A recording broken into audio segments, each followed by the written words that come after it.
nag-assemble kami ng temporary rails connection dito sa gitna ng tunnel para sa reversing ng locomotive.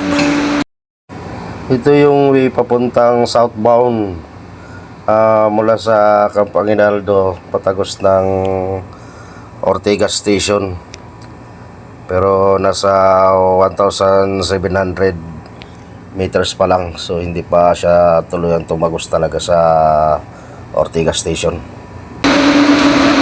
So nandito na yung mga workers sa loob.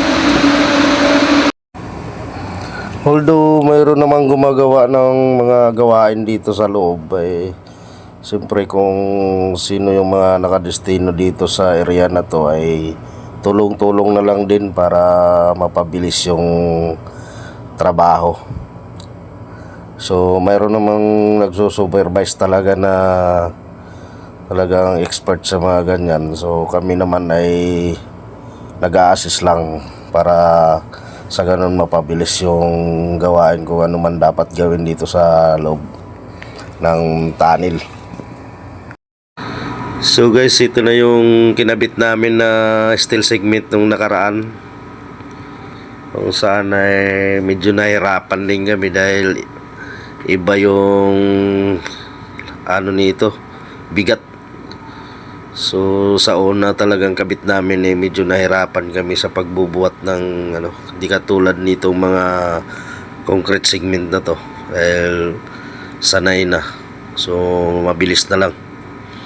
So ayan, malapit na tayo sa sa dapat namin gagawin dito sa temporary connector sa gitna, kung saan nandito na yung mga tropa na nagtulong-tulong na.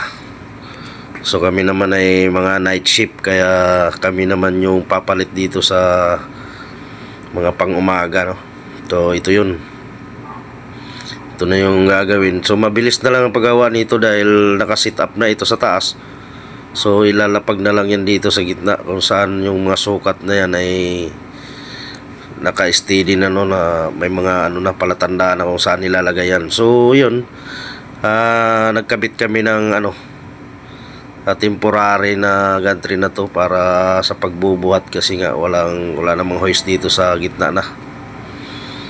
So ayan mga tropa, tulong-tulong. So mayroon kami mga dyan, chin block sa pagbubuhat na yan para maiayos at mai-fix na siya. So ayan, so mga to, siyam na set ito na kailangan pagdugtong-dugtungin. Isa ito sa mga connector para yung isa hindi sila magkaroon ng banggaan sa gitna ng tunnel. Kumbaga separator yun, mahiwalay sila ng dalawa na locomotive. So ayan,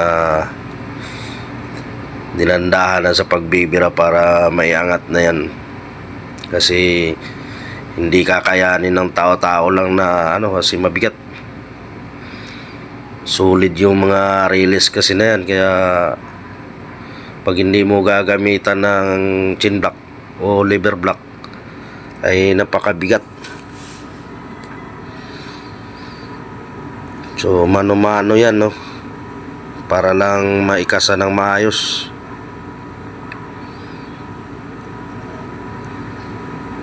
So ayan, tulong-tulong.